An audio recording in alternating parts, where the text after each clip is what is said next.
Olá, meus queridos, aqui é a professora Caroline Rodrigues. Eu vou dar aula para vocês também aqui no 8º ano de Ciências, tá? Da Escola Municipal Cirilo Joaquim dos Santos.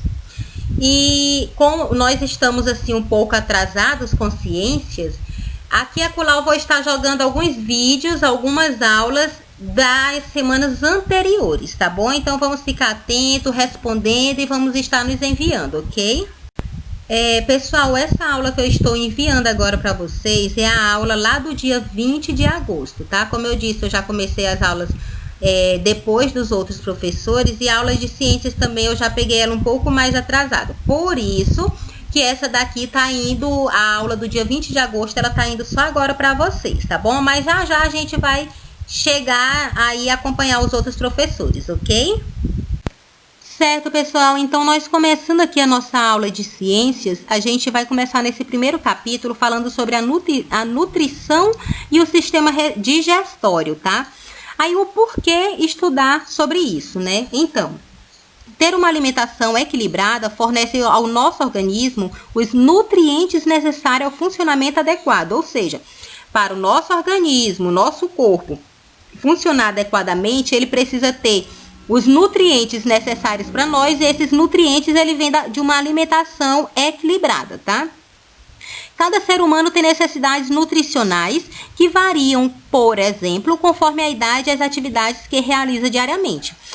Exemplo, uma pessoa de 80 anos, ela não pode comer tudo e não tem necessidade de comer tudo que uma pessoa de 15, 20 anos, né? Então, isso vai variando de idade para idade, pessoas que fazem exercícios, pessoas que não fazem exercício, e cada uma delas tem um tipo de nutrição diferente que ela necessita. Comer é um prazer para muitos e faz parte da cultura humana. A alimentação pode se tornar mais saudável quando conhecemos melhor a composição dos alimentos e o funcionamento do sistema digestório, possibilitando escolhas conscientes. Então, quando a gente conhece como é que o nosso corpo funciona e o que os alimentos nos fornecem, é melhor, porque a gente pode escolher direitinho o que a gente vai se alimentar, do que a gente não vai se alimentar, para a gente poder viver melhor, ok? Pessoal, tem alguns slides nossos que eles vão estar um pouquinho cheios de texto, mas é para ter uma compreensão melhor, tá? E qualquer dúvida, vocês podem estar indo lá no livro a partir da página 12, que é o que nós vamos estudar hoje, tá? Da página 12 até a página 16, ok? Certo, então vamos começar aqui no nosso tema 1, da nossa unidade 1, falando sobre a organização do nosso corpo. Para se falar da organização do nosso corpo, a gente vai falar o seguinte: a hierarquia do corpo. O nosso corpo, ela tem uma hierarquia, tá? Ele não é de qualquer jeito o nosso corpo, não, tá? Ele funciona, ele tem um modo correto de funcionar. O nosso corpo não é tão simples quanto pensamos. Ele funciona da menor até a maior unidade, tá bom? As menores unidades que nós temos no nosso corpo são chamadas de células, tá? Então, nós vamos iniciar por ela. Iniciamos, então, com as células, que é a menor unidade. No caso dos seres humanos, são células animais, células eucariontes. E nós temos diversos tipos de células, ok, gente? Então, nós somos chamados de... as nossas células são chamadas de células animais, de células eucariontes, e nós temos muitos tipos de células, ok? Alguns exemplos de tipos de células que nós temos: osteoclastos, que são as células dos nossos ossos, o sacômero, que são as células dos nossos músculos, e as células epiteliais, que são as células da nossa pele. Essas aí só são alguns dos exemplos de células que nós temos. Certo, gente? Então, quando várias células semelhantes se juntam, tá? Elas juntas, não separadas. Quando várias células semelhantes, tá? Lembrando isso. Quando várias células semelhantes se juntam, elas formam o tecido, tá? Porque elas estão desempenhando as mesmas funções. Aquelas células semelhantes que desempenham a mesma função, quando elas se juntam, elas formam o tecido, tá? E nós temos aí alguns tipos de tecido. Tecido adiposo, né, que é o tecido da gordura, tecido conjuntivo, tecido epitelial, tá? Temos tecido muscular, que ajuda aí na parte da participação do movimento do nosso corpo e assim por diante, ok? E quando os tecidos, né, de tecidos diferentes se juntam, eles formam o órgão, ok? Lá de novo, quando várias células semelhantes que desempenham a mesma função se juntam, formam os tecidos. Quando tecidos diferentes se juntam, eles formam um órgão, tá? O órgão é a unidade anatômica e funcional presente em organismos pluricelulares, como nós que somos animais vertebrados, tá bom? Exemplo de órgãos: coração, rim, pulmão, ok? São alguns dos exemplos de órgãos. E continuando, tá? Quando o conjunto de órgãos que estão integrados entre si, que atuam de maneira coordenada para desempenhar as funções do corpo, nós vamos ter aí o sistema, tá? Quais são os tipos de sistema? Nós temos aí alguns exemplos: sistema cardiovascular, sistema digestório, sistema urinário. E quando os vários sistemas atuam de forma conjunta, quando todos eles trabalham juntos, nós temos aí o organismo, ok? Nós temos aí o ser humano, nós temos nós, ok? No nosso corpo. Ok, amados, vamos para o próximo. Então, pessoal, como eu falei para vocês, alguns dos nossos slides vão ter um texto assim um pouquinho maior, tá? Mas é para a gente poder ter uma explicação melhor sobre o assunto. E qualquer coisa, vocês podem estar indo no livro, que tem algumas outras explicações por lá, tá bom? Agora vamos falar sobre a homeostase, certo? O nosso organismo ele é uma máquina perfeita que necessita que cada variável seja completamente ajustada para o seu funcionamento ocorra de maneira correta. Ou seja, tudo dentro do nosso corpo ele tem que estar ajustado para que o nosso corpo funcione corretamente. Exemplo aqui, ó. Se a nossa temperatura estiver muito elevada, podem ocorrer alterações no nosso estado mental, no comprometimento de órgãos e até mesmo na morte do indivíduo. No caso, a temperatura é elevada, quando ela está alta, a gente vai ficando com febre. Quando a febre está muito alta, quando a temperatura está muito elevada, aí pode acontecer isso, ó. Pode alterar o nosso estado mental, pode comprometer nossos órgãos e pode até levar o indivíduo à morte, tá bom? A homeostase, ela pode ser definida como a habilidade de manter o meio interno em um equilíbrio quase constante, independentemente das alterações que ocorram no ambiente externo. Ou seja, a homeostase, ela vai tentar, não quer dizer que o tempo todo vai estar, não, mas ela vai tentar equilibrar a parte de dentro do nosso corpo. Mesmo se aqui fora estiver frio, mesmo se aqui fora estiver quente, mesmo se do lado de fora aqui estiver congelando ou pegando fogo, mas a homeostase, ela vai ser responsável por manter em equilíbrio a parte de dentro do nosso corpo, tá? Ela vai tentar. Quando diz assim, ó, o nosso corpo está em homeostase, quer dizer que ele está equilibrado. A parte de dentro do nosso corpo está equilibrada, tá bom? O meio interno, ou seja, a parte nossa de dentro, é definido como os fluidos que circulam pelas nossas células, o chamado líquido intersticial. Para manter a homeostasia, ou seja, esse equilíbrio constante na nossa parte interna, dentro do nosso corpo, nosso meio interno ele deve manter certos valores sem alterações. Isso é conseguido graças a diversos processos fisiológicos que ocorrem de maneira coordenada e que garante o equilíbrio.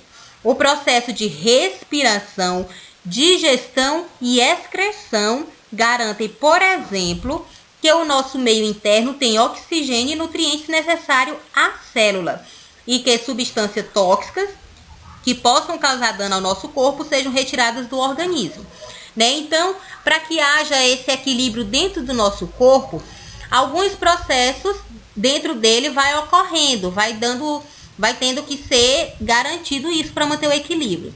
Então, a gente tem alguns processos, um exemplo que ele deu: respirar corretamente, ter uma boa digestão e ter uma boa excreção. O que é excreção? É a gente colocar para fora do nosso corpo aquilo que não nos serve, né? Então, um exemplo é isso aí. Se acontecer isso corretamente, a respiração, digestão e excreção, isso vai ser algo que já vai nos ajudar em uma boa parte do nosso corpo, tá bom? Quando o nosso meio interno ele não está em equilíbrio, ou porque teve alguma coisa do lado externo, do lado de fora do nosso corpo, ou por algo que está acontecendo dentro do nosso corpo, vai acontecer uma perturbação da homeostase, ou seja, aquele equilíbriozinho ele não vai estar mais equilibrado, o que pode resultar em alguma doença. Caso a homeostase não seja restabelecida, pode ocorrer a morte do indivíduo. Entre as variáveis que devem permanecer em equilíbrio para que a homeostase podemos destacar, pode estar em equilíbrio, né? Podemos destacar a temperatura corpórea, ela tem que estar sempre em equilíbrio, o pH dos líquidos corporais, a nossa pressão arterial também, por isso que tem que tomar cuidado quando a pressão sobe ou quando a pressão desce, baixa demais, a gente tem que manter ela em equilíbrio. A nossa frequência cardíaca, tá? Tudo isso tem que estar em equilíbrio para que possa vir a ocorrer a homeostase. Certo, pessoal? E para garantir a homeostase, o nosso organismo ele conta com alguns recursos. O sistema nervoso e o sistema endócrino. O sistema nervoso, ele informa que algo de errado está acontecendo dentro do nosso corpo e ele produz uma resposta a determinado estímulo. O sistema endócrino, ele secreta mensageiros químicos. Os mecanismos de controle da homeostase ocorrem normalmente por processo de feedback negativo, ou seja, processos que revertem a direção de uma determinada mudança. Por exemplo, se a pressão arterial estiver alta, diversas reações acontecem para que a pressão caia. Por meio dessas alterações, é possível controlar quando uma variável está em excesso ou deficiente no organismo, né? Então, quando tem alguma coisa de errado dentro do nosso corpo, alguma coisa vai estimular, vai mostrar que a gente está desse modo, né? Exemplo, quando a pressão, aumenta a nossa temperatura, a temperatura corporal, o corpo ele começa a ficar quente, então ele manda um feedback negativo, o corpo começa a ficar quente, você começa a sentir frio, tremor, então tudo isso é um feedback negativo que a gente tem para poder a gente saber e tentar mudar, reverter essa situação. Certo, pessoal, nós acabamos de ver o nosso tema 1, né, da nossa primeira unidade, que é a organização do corpo humano e a homeostase. E agora a gente vai ver a nutrição e os alimentos, que está lá na página 16, tá bom? Gente, a nutrição. Nutrição é um conjunto de processos que envolve desde a ingestão de alimentos, ou seja, quando a gente coloca o alimento na boca, até a eliminação dos resíduos, ou seja, até quando aqueles resíduos, aquela parte do alimento que a gente comeu, que entrou no nosso corpo, que não nos serve, a gente coloca ela para fora, principalmente através da urina, tá? Então, esse processo aí, ele vai abranger o quê? A digestão, a respiração, a circulação e a excreção, tá? E a coordenação dessas atividades, vai coordenar todas elas. Por meio desse processo, que os seres humanos transformam os recursos obtidos em energia e em matéria-prima para o corpo, tá bom? É por meio desse meio aí, ó, da digestão, respiração, circulação e excreção que a gente obtém a energia e a nossa matéria-prima para o corpo. Ou seja, gente, a nutrição, que é o que a gente está falando agora, ela tá toda ligada, relacionada com a manutenção da homeostase do organismo. Tá bom? A nutrição, ela é uma grande parte da homeostase, para fazer com que a homeostase realmente esteja em equilíbrio, o nosso corpo esteja em equilíbrio. Ok, vamos lá falar sobre os sistemas. Nós temos a digestão. A digestão é um processo que é realizado no sistema digestório. Ela consiste em quê? No processamento e na transformação do alimento em compostos menores e mais simples, que no caso são os nutrientes, tá? É no sistema digestório que a gente vai diminuir, fazer com que o alimento esteja em composto bem pequenos e transformar eles em nutrientes, tá? Retirar todos os nutrientes dele.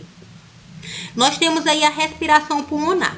Respiração pulmonar, ela é realizada no sistema respiratório, tá? É nessa parte aí que o gás oxigênio do ar, ele é captado nos pulmões, ele vai ser absorvido pelo sangue e distribuído nas células do corpo.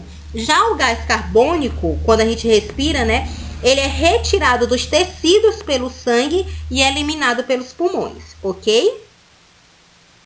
Certo, aí a gente vai vir agora com a excreção. A excreção, ela ocorre no sistema urinário, tá bom? Ela consiste em quê? Na eliminação de materiais em excesso ou resíduos tóxicos produzidos pelas atividades celulares. Essas excretas, elas são eliminadas em sua maioria com a urina. Ou seja, aquele alimento que a gente já tirou muito nutriente dele, se já tem nutriente demais e nós não precisamos mais daquele nutriente, ele vai ser eliminado, principalmente através da urina, tá bom? E aqueles resíduos ruins também, aquelas coisas ruins que não vão servir para nós, também é eliminado, principalmente através da urina. E nós temos aí o sistema cardiovascular. O sistema cardiovascular, ele contribui para o bom funcionamento do sistema digestório, respiratório e urinário, ou seja, ele contribui para os outros 3 sistemas, tá? Pois a circulação sanguínea, ela transporta para todas as células do nosso corpo o gás oxigênio e os nutrientes provenientes da digestão, ok? Agora vamos falar um pouquinho sobre alimento. O que os alimentos têm a ver com a nutrição? Simples, gente. É dos alimentos que a gente retira os nutrientes, tá bom? E nós temos 5 tipos de nutrientes. Quais são eles? Vitaminas, sais minerais, carboidratos, lipídios e proteínas, tá bom? Estes são os nossos 5 tipos de nutrientes que nós iremos estudar aí nas próximas aulas. Agora nós temos aqui uns exercícios para vocês responderem, ok? Vocês podem tirar aí a resposta tanto aqui pelo vídeo quanto lá pelo livro, principalmente pelo livro, tá? Vocês não precisam nem fazer os exercícios que estão no livro agora. Por enquanto vão ser esses que eu estou passando aqui pelo vídeo, tá?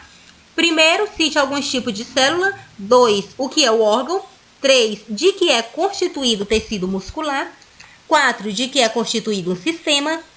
5, procure qual o significado da palavra homeostase. 6, qual a importância da homeostase para as atividades celulares. 7, nutrição é sinônimo de digestão? Justifique sua resposta. 8, onde e como é realizada a respiração pulmonar? 9, quantos e quais são os tipos de nutrientes? E 10, o que os nutrientes fornecem? Ok, pessoal, agora vamos responder os exercícios da primeira até a 10ª questão. E também, como eu já falei no slide anterior, vocês podem estar pegando as respostas tanto aqui pelo vídeo quanto lá pelo livro, ok? Os conteúdos que nós estudamos agora estão na página 14, 15 e 16. Então, meus amores, bom estudo para vocês, abraços e até a próxima aula!